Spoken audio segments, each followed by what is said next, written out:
السلام علیکم ناظرین، کیسے ہیں آپ؟ خیریت سے ہیں؟ AGM 2024 15 جنوری کو گلبرگ گرینز کی ہو گئی ہے اور اس کی جو فائنڈنگز ہیں اس کے اوپر آج ہم بات کریں گے۔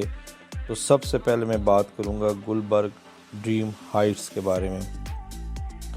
گلبرگ ڈریم ہائٹس کے بارے میں جو بات چیت ہوئی ہے AGM کے اندر، اس میں یہ ہے کہ جو گلبرگ کے جو امپلائیز ہیں ان کو 1000 اپارٹمنٹس سمجھیں کہ اگلے 6 ماہ کے اندر ان کو الاٹ کر دیے جائیں گے اور تھرو بیلٹنگ ہوں گے۔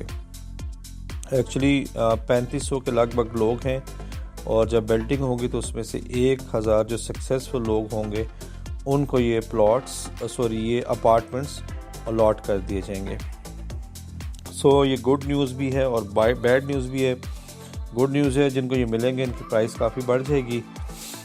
اس میں ایک اور چیز یہ بھی میں آپ کو بتاتا چلوں کہ جن لوگوں نے ابھی تک اپنی پیمنٹس ان اپارٹمنٹ سے اپڈیٹ نہیں کروائی ہوئی وہ امیجیٹلی کروا لیں، تاکہ وہ انٹائٹلڈ ہو جائیں کہ ان کا نام بیلٹنگ میں آ جائے۔ ایک تو یہ بات ہوگی۔ دوسرا، اس AGM میں یہ کہا گیا کہ JW میریٹ جو ہے، جس کے اوپر غالباً نومبر دسمبر تک اس سے 2023 میں کام ہونا شروع تھا، اس کے اوپر اگلے 5 سے 6 ماہ میں کام شروع ہو جائے گا۔ اسی AGM کے اندر یہ بات بھی بتائی گئی ہے کہ ایک اور 5 اسٹار ہوٹل بھی گلبرگ گرینز کی زینت بننے والا ہے۔ تو یہ ایک اور اچھی خوشخبری کی بات ہے۔ اچھا، اب میں بات کروں گا۔ اس AGM میں یہ بات ڈسکس کی گئی ہے کہ ہمارے جو پروجیکٹس ہیں، یعنی گلبرگ کے جو پروجیکٹس ہیں، وہ ان کے اوپر کام کی جو سپیڈ ہے وہ سلو کیوں ہے۔ تو ان کی جو فائنڈنگز تھی وہ یہ تھی کہ ایکچولی جو کمرشل جو چیزیں ہیں یا پلاٹس وغیرہ جو جن لوگوں کو دیے گئے ہیں ان کی طرف سے کافی میجر جو پیمنٹس ہیں وہ پینڈنگ ہے، اراؤنڈ 11 سے 12 ارب روپے۔ ان کے ذہن میں یہ ہے کہ اگر یہ 11 سے 12 ارب روپے کی ہماری ریکوری ہو جاتی ہے تو ہم بڑے ایزیلی اپنے جتنے بھی پروجیکٹس ہیں ان کو سکسیسفلی اور ٹائملی مینیج کرنے کے اہل ہو جائیں گے۔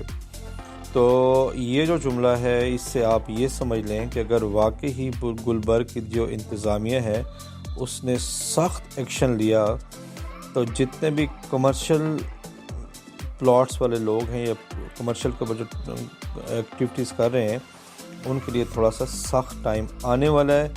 البتہ جو دوسرے لوگ ہیں اگر ان سے پیسوں کی ریکوری کروانے میں یہ کامیاب ہو جاتے ہیں تو ان کے لیے ایک بڑی ہی گڈ نیوز ہے۔ ڈیولپمنٹ کے حوالے سے یہ تھا کہ جب تک 20,000 کنال کا LOP یعنی CDA سے اپروو نہیں ہو جاتا تو اس وقت تک مزید کوئی بھی ڈیولپمنٹ نہیں ہوگی۔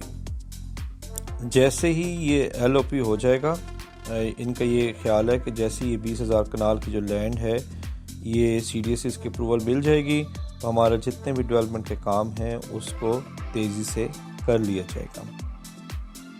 تو یہاں پہ میں آپ کو یہ بتاؤں کہ یہ جو 3rd اور 4th فائل کی جو بات کر رہے تھے لوگ، یعنی وہ جو کنورٹڈ فائل تھی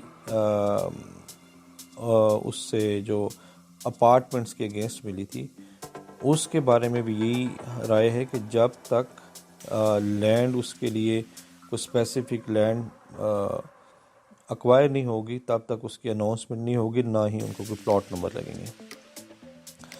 یہ AGM میں کافی چیزیں تھیں تو میں نے کہا آپ کو اس کا موٹا سا بتا دوں، باقی جیسے ہی کوئی فائنل اس کا ورڈکٹ آئے گا انشاءاللہ اپنی ویب سائٹ کے اوپر اپڈیٹ کریں گے۔ السلام علیکم۔